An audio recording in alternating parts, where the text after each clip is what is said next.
আপা, এই আপা, ওই ভালো আছিস? আসি ভালো। তো তুই ভালো এত আছিস? হ্যাঁ ভালো আছি। এত তোর চালু করে ডাকার কারণ কি?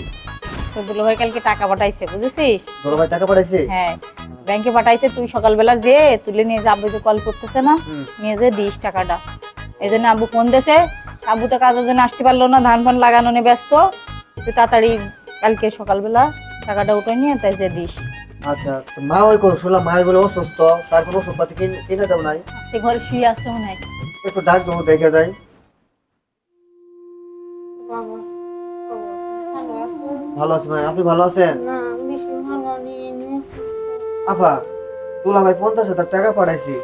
তে মা ওই দেখতেছি একবার অসুস্থ, তো তার চিকিৎসা করবে না তুমি? তো চিকিৎসা করবো না তো কি করবানি? আপা, এই একটা কথা কই তোমারে। কি গো? এই যে দুলা ভাই যে টাকাটা পাঠাইছি, হ্যাঁ, এই টাকাটা তুমি আমাকে দিতে চাইতেছো, এই টাকাটা আমার না দিয়ে আমার শাশুড়ির চিকিৎসা করো, তার সিরিয়াস খারাপ। তুই এটা কথা কবি না বুঝছিস? আমার শাশুড়ির আমি চিকিৎসা করবো না তো কিরা করে চিকিৎসা? আর আপনি সবসময় এত বেশি বোঝেন কি জন্য? বৌমা, তুমি অসুস্থ, টাকা দিলে একটু ওষুধপাতি আইনে দাও। আমি ওষুধ আইনে দিবানি, আপনি চুপ করে থাকেন দিন, অত বকবেন না। সবসময় এত বকা আপনার আসে বলতে।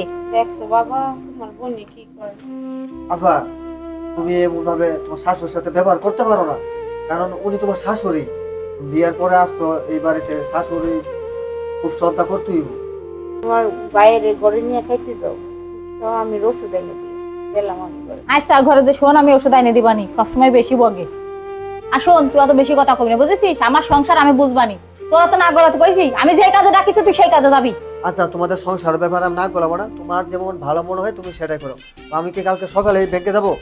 সকালবেলা ফোন দিলি, ব্যাংকে চলে আসবি, 10টার মধ্যে আসবি। ব্যাংক খুললি, টাকা নিয়ে বাপের হাতে দিবি। তুই যেন আবার অন্তে কিছু কিনে মিনে নিয়ে যাস নি, তোর তো আবার নজর ভালো না। সবসময় আচ্ছা। কিছু দেখলেই কিন্তু ইচ্ছা রে। আচ্ছা ঠিক আছে, তাই হবো, গেলাম আমি।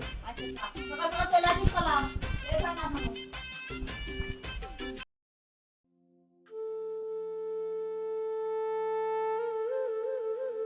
হ্যালো, হ্যাঁ। কেমন আছো তুমি? এই তো ভালো। ভালো আছো না? হ্যাঁ ভালো আছি। কি কেউ খবর? আসলে ডিউটিতে? হ্যাঁ, এই মাত্রই আসলাম। রান্না বান্না শেষ? রান্না বান্না এখনো করি নাই, করবো আর কি। আচ্ছা, ওই টাকা যে পাঠাইছিলাম, তুমি কি মারের দিছো টাকা? না শোনা, টাকা পাঠাইছো কালকে রে। ব্যাংকে যেতে পারিনি আজকে, সারাদিন যে গরম পড়েছে, কাজ করতে করতে আমি ব্যাংকে ট্যাংকে যেতে পারিনি। কালকে রে তুলে নিয়ে আসবো টাকা।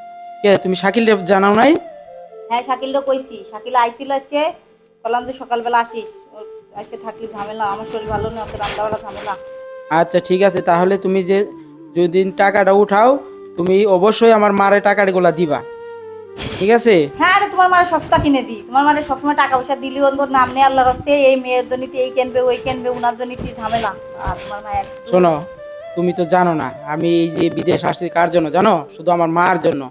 আমি হয়তো টাকা পয়সা যা কামাইতেছি শুধু আমার মার জন্য।